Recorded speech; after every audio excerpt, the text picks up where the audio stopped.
Hello friend, welcome to my YouTube channel. Friend, आज हम आपको पाठ योजना कैसे बनाई जाती है इसको हम आपको बनाना बताएंगे। आज का हमारा दूसरा लेसन प्लान है। आप चलिए देखिए आप इसको कैसे बनाएंगे। सबसे पहले आप अपने विद्यालय का नाम लिखेंगे। जिस विद्यालय में आप टीचिंग कर रहे हो उस विद्यालय का नाम लिखेंगे। फिर अपना नाम लिखेंगे, दिनांक, जिस डेट को आप यह लेसन प्लान पढ़ाएंगे उस डेट को यहाँ पर लिखेंगे। कक्षा, आप कौन सी कक्षा में पढ़ाएंगे, कौन सी कक्षा का आप बना रहे हो उसको यहाँ पर लिखेंगे।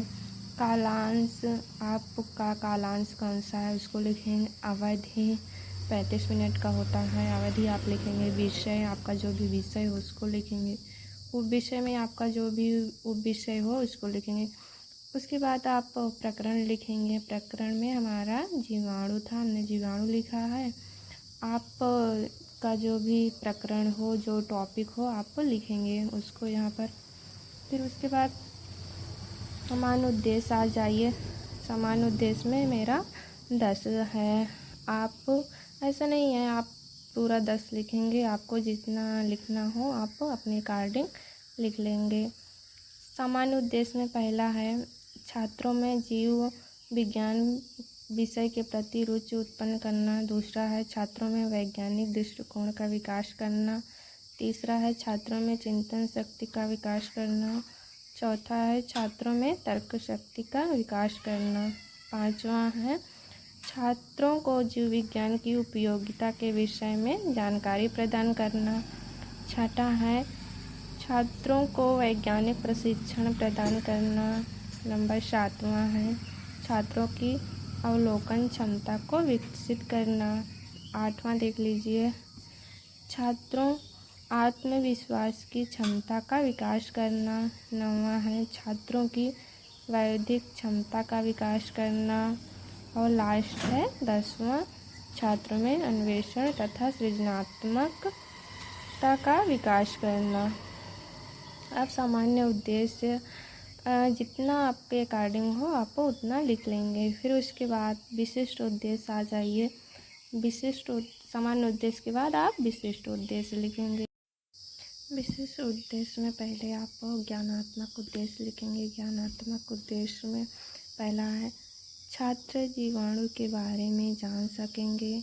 दूसरा है छात्र जीवाणु के वर्गीकरण के बारे में जान सकेंगे। फिर दूसरा है बोधात्मक उद्देश्य। बोधात्मक उद्देश्य में आप 2 पॉइंट लिखेंगे। नंबर 1 है छात्र जीवाणु की व्याख्या कर सकेंगे।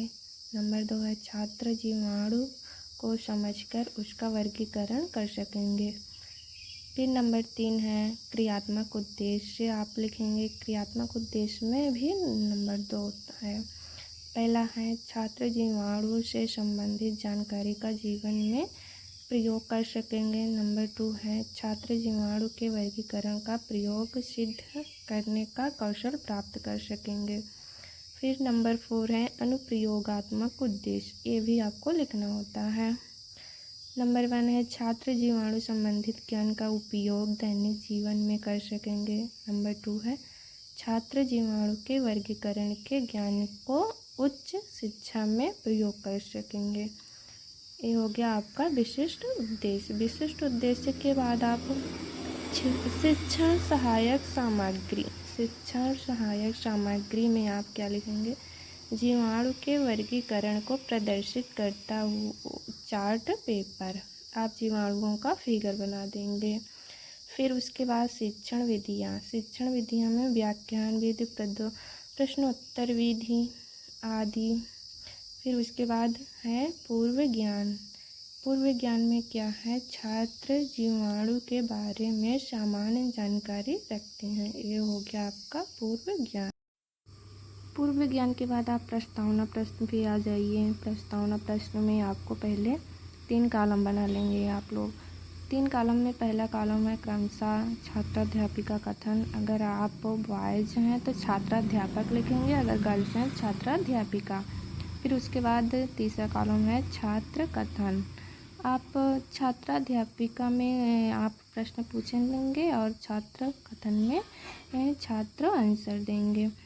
पहला प्रश्न है, भोजन करने से पहले हम हाथ क्यों साफ करते हैं? फिर छात्र आंसर देंगे, हाथों की गंदगी साफ करने के लिए। दूसरा क्वेश्चन फिर आप लोग पूछेंगे, हमारे हाथ गंदे क्यों हो जाते हैं? छात्र आंसर देंगे, विभिन्न वस्तुओं को छूने से।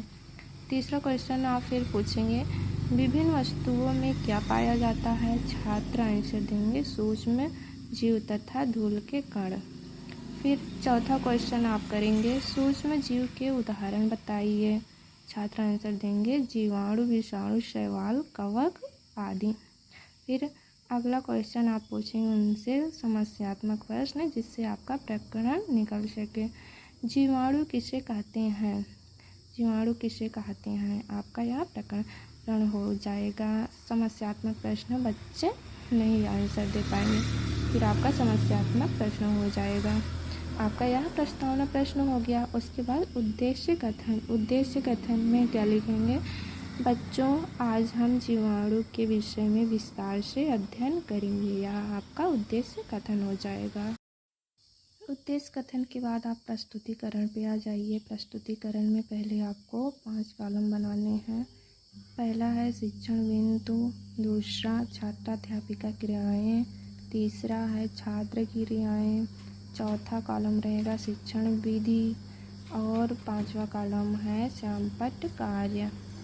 आप यह 5 कॉलम बना लेंगे। फिर उसके बाद शिक्षण बिंदु में जीवाणु की परिभाषा लिखेंगे। जीवाणु की परिभाषा छात्राध्यापिका क्रियाएं में लिखेंगे। आप जो व्याख्या करेंगे उसको यह परिभाषा लिखेंगे छात्राध्यापिका क्रियाएं में।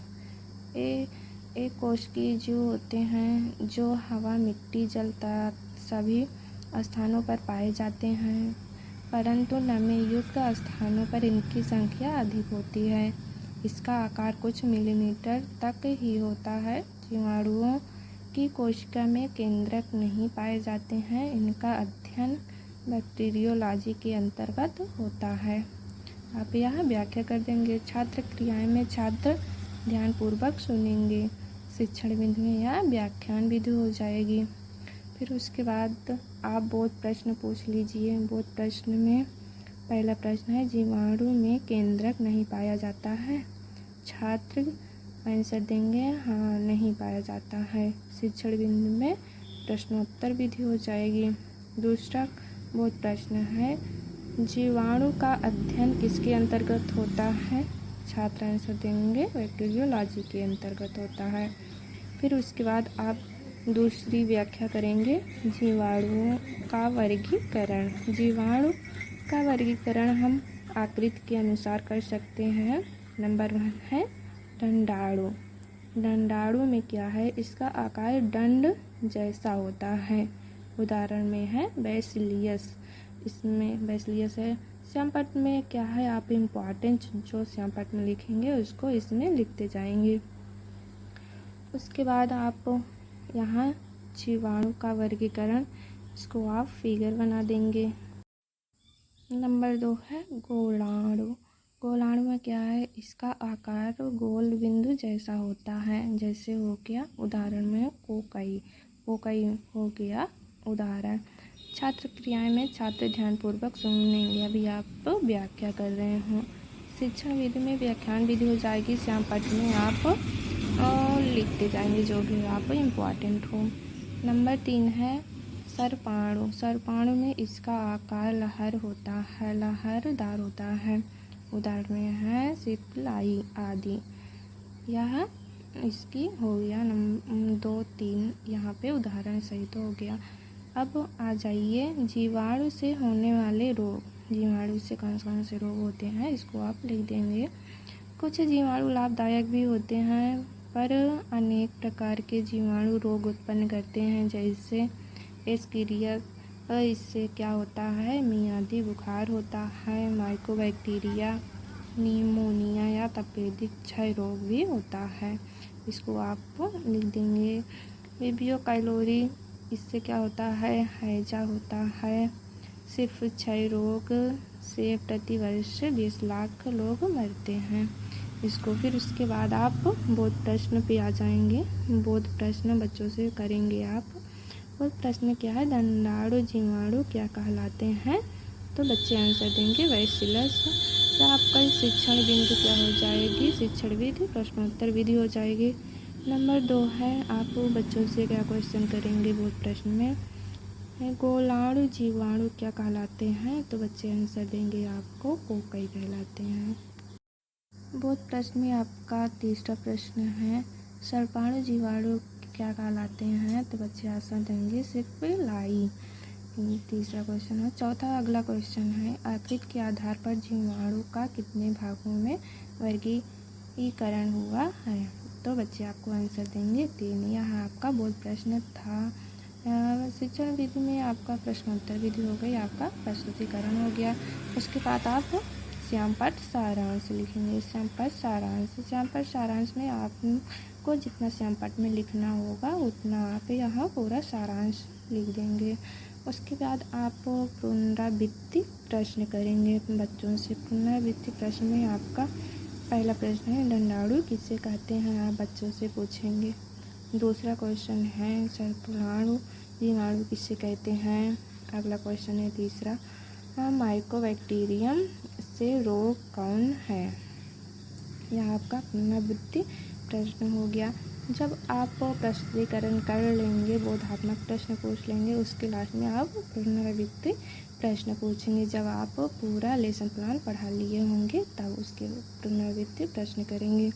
फिर उसके बाद पुनरावृत्ति प्रश्न के बाद आप निरीक्षण कार्य करेंगे। जो भी बच्चे आप लिखे रहेंगे आपको उसको निरीक्षण करना है। निरीक्षण कार्य में क्या है प्रशिक्षक कक्षा में विद्यार्थी द्वारा कृत कार्य का निरीक्षण करेगी तथा उनका समस्या का समाधान करेगी, ऐसा आप लिखेंगे निरीक्षण कार्य में। फिर उसके बाद सबसे लास्ट में हो गया गृह कार्य। गृह कार्य में आप बच्चों को क्वेश्चन देंगे जो होमवर्क होगा।